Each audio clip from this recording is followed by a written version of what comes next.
Welcome to the City Current Show, powered by Higginbotham Insurance and Financial Services. This show focuses on sharing good news and powering the good in our community. Now here's your host, City Current CEO, Jeremy Park.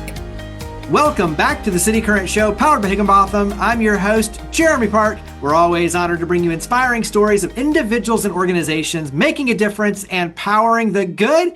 And we always love highlighting the recipients of the Strobel Volunteer Awards. That's why we're excited to have with us the recipient of the 2025 Charles Strobel Legacy of Service Award. He is Nicholas Joy, Vanderbilt University Medical Center Emergency Department Ambassador. Nicholas, congratulations. How are you doing? Thank you so much, Jeremy. Very happy to be here.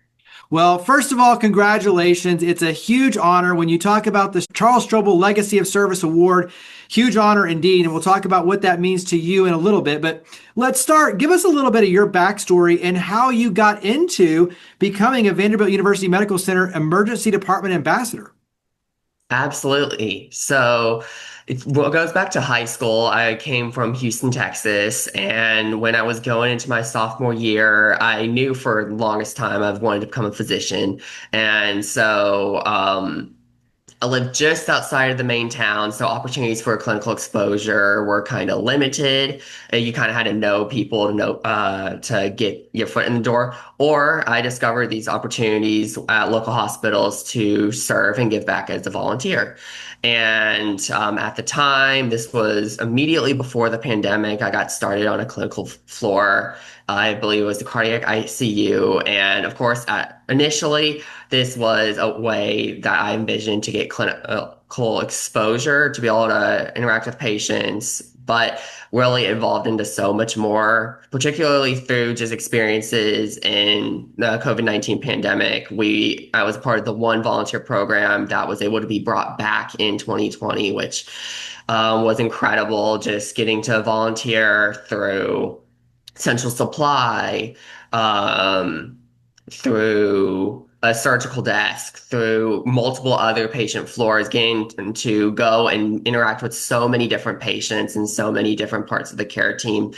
Really volunteering became so much more than just a clinical exposure. It became a way of me getting to see just the heart of what volunteering truly looks like, get to learn more about kind of the heart that Charles Strobel really embodied as well through his work at Room at the Inn, of getting to just provide these small acts of compassion and see just how much meaning can be had through them. So when I got to college up at Vanderbilt, I knew I wanted to continue, and just through the application process to join volunteer services, I got to meet a couple of the coordinators, and in my interview with them, I put my yes on the table, just brought in the experience that I had previously, and immediately it was clear that the emergency department was going to be the best fit for me. They wanted me there. It was a program that they hadn't really had many volunteers in. Now it was 2022, so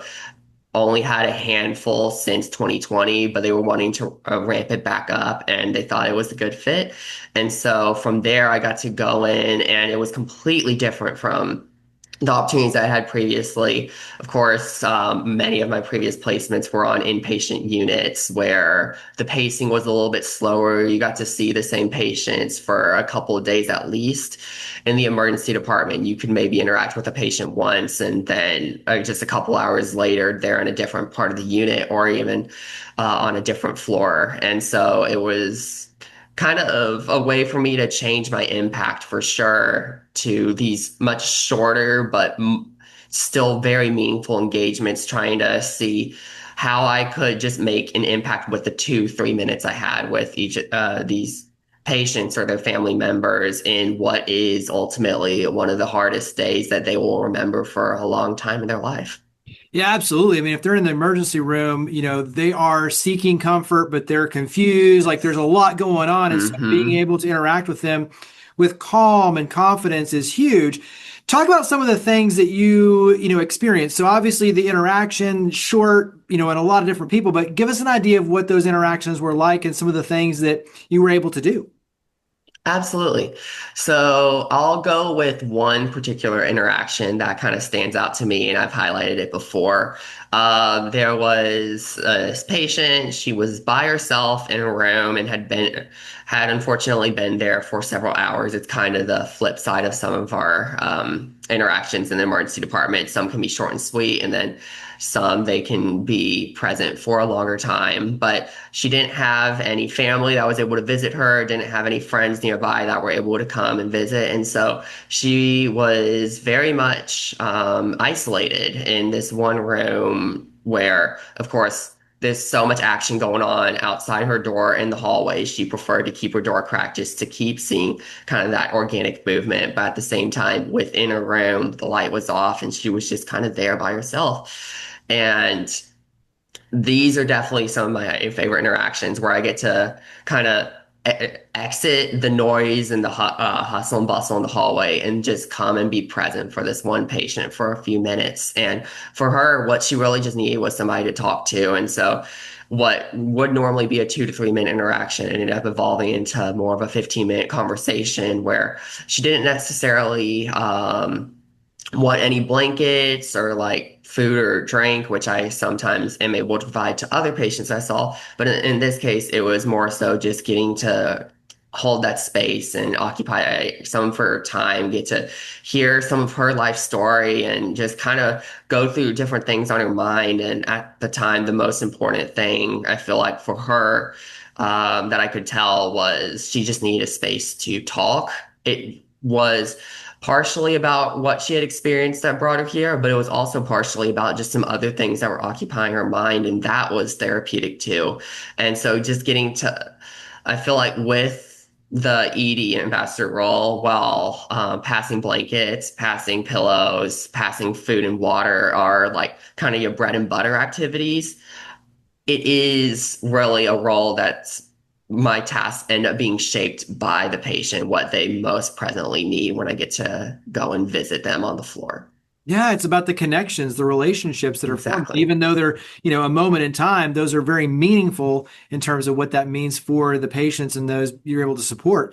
So over 275 hours, when you look at, combining all of these connections and opportunities to serve, talk about kind of that in terms of the number of hours now when you look back at kind of this tidal wave of impact, these, the large numbers of individuals you've had a chance to, support and work with and build relationships with through your service. Absolutely. So that 275 number was something that I really had not gotten to hear until right before I was selected for the award. And it's something that really got me starting to reflect over the past couple months now that I've kind of thought about it, because as I said, with the emergency department, everything is moving so fast and that time does accrue really quickly.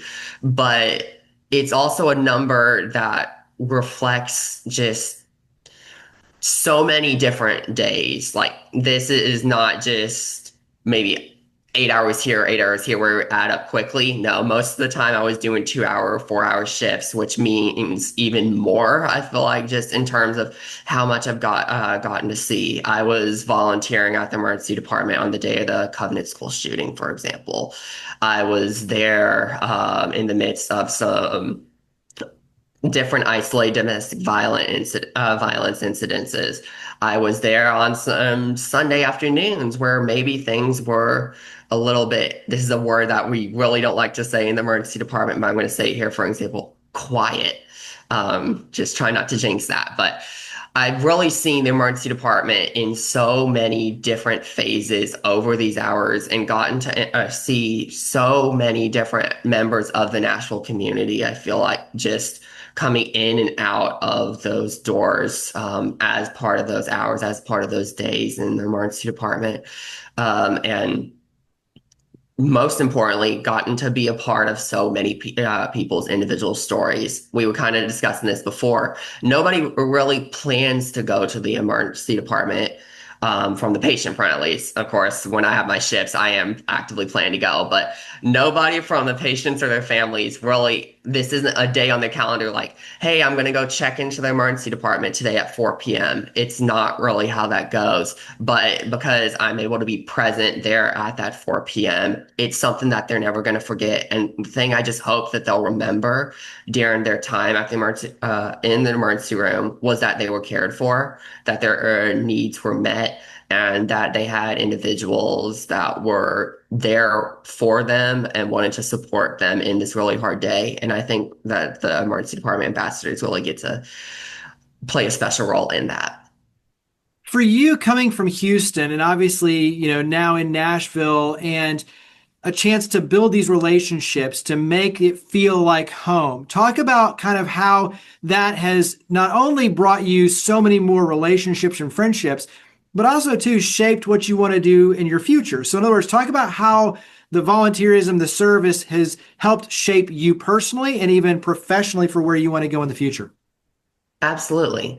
So definitely coming from Houston, there's kind of this debate of whether it has Southern hospitality or not. And coming to Nashville, that was just radiant in everybody that I've met. And so definitely on a personal note, just getting to work along so many other volunteers and staff members that just radiate compassion and empathy. It was something I feel like that was always natural to me as like a volunteer, but really just at Vanderbilt, at the medical center, it's become something that I've been able to see just transcend socioeconomic barriers, different life events. Like I said, you just see so many different people that come through the doors of Vanderbilt emergency department, and even just getting to see this hospitality even from the patient's front. I really feel welcomed in to many of the patient rooms that I get to encounter. It's not necessary, which thinking about just the difficulty of the circumstances that many of them are facing, it's something that never ceases to amaze me, honestly, just how welcoming volunteers get to be in many of these interactions. And it really just builds patient rapport that much further. And that's something else that on a professional note, as someone who's an aspiring physician, I feel like is a skill that I really hope to take with me forward, is just the importance of the provider and patient's relationship. But I would extend that even to the family as well, because when we're working as a unit, I feel like the needs are most readily present, and we're able to have these conversations to be able to meet the needs faster and more effectively by taking a second first to just connect with the patients, with the families in their present situation, and then walk with them from there. Well, we mentioned at the onset, but once again, congratulations. You are the Charles Strobel Legacy of Service Award recipient with the 2025 Strobel Volunteer Awards. What does that award, what does that recognition mean to you? Once again, thank you so much for it. Truly is an honor. It's not something that I was aware existed, admittedly, until about March when I first was informed that I had been nominated for the award. But over the past couple months, just getting to learn more myself about Charles Strobel's, just his own legacy, his story with founding the room at the inn, being part of a family, the Strobels, that are just so known for their philanthropic efforts across Nashville, and of course his mother Mary Catherine being the namesake for the entire set of the awards. Just the impact that their willingness to provide compassionate service to so many members of this community, and just how much they've been a part of the buildup as Nashville's continued to grow, their volunteerism, and just how many others it's inspired to serve in volunteerism comes back to them. And that's really kind of where I think my own legacy of service, that's been kind of the question that I've been really trying to ask myself in these past couple months since I was notified I would be ultimately receiving the award, what that legacy really looks like. And I think it comes just in some leadership that I've gotten to be a part of with VUMC, just as their volunteer programs continue to grow since COVID.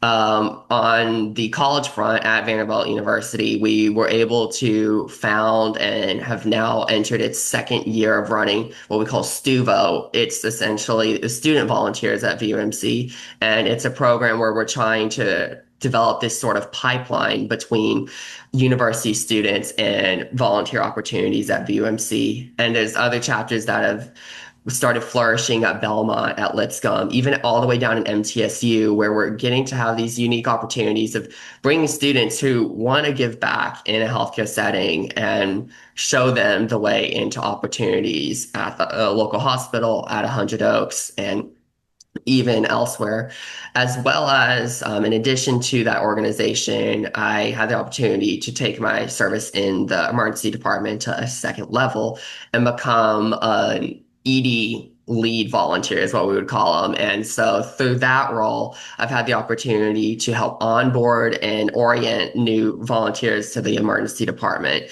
because for many of them, this will be the first time that they've been in a level 1 emergency department. It's much larger than many of the regional centers that they might have come from.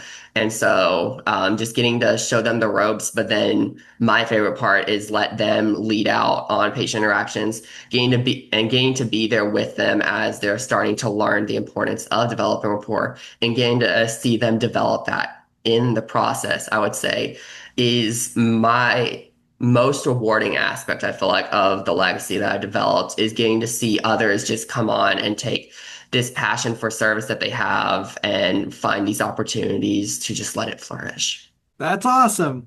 Carry that into how can the community help? And so when you look at the community and others getting involved, just like you have, what does that look like?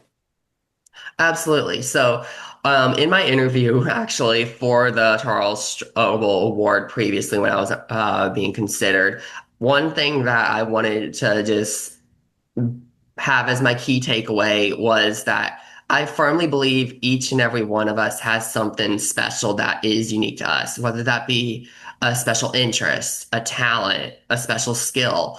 It can be in healthcare, as mine was, or it can be in teaching, in coaching, in writing. And there's so many different opportunities available. And my most important encouragement to others would be, if you can find that special interest, find that thing that just brings you so much joy to be able to have, and then find an opportunity in the area around you to where you can take that skill and just hone it for the betterment of somebody else's life, to be able to bring that joy to somebody else. That's service. It can take so many different forms. It can be wayfinding at an event. It can be teaching children in a local either community center class, or maybe at your church if you're a part of one. It can be coaching a local sports team. It doesn't have to be isolated to one box to be service. It just has to be taking this special thing and making it special for someone else. Yeah, and carry that into, for those who want to learn more about the Vanderbilt University Medical Center, the Emergency Department Ambassador, and what that looks like, and learn more and possibly get involved, where would they go to learn more and get involved? Yeah, great question. So at VUMC, we have many opportunities, including the Emergency Department Ambassador volunteer position, but we have several other volunteer opportunities available that may be more up your alley, such as our guest ambassador, surgery desk, and many others. And so if you would be interested in learning more about current opportunities at Vanderbilt University Medical Center to volunteer, you can either visit volunteer@vanderbilt.com on our website, or you can reach out via email to volunteer.services@vumc.org. Perfect. Well, Nicholas Joy, once again, congratulations. The Charles Strobel Legacy of Service Award with the 2025 Strobel Volunteer Awards. Congratulations. Thank you for all you do to power the good. Thank you for coming on the show. Thank you so much again for having me, Jeremy. It's been a pleasure. Higginbotham Insurance and Financial Services is proud to power the City Current Show.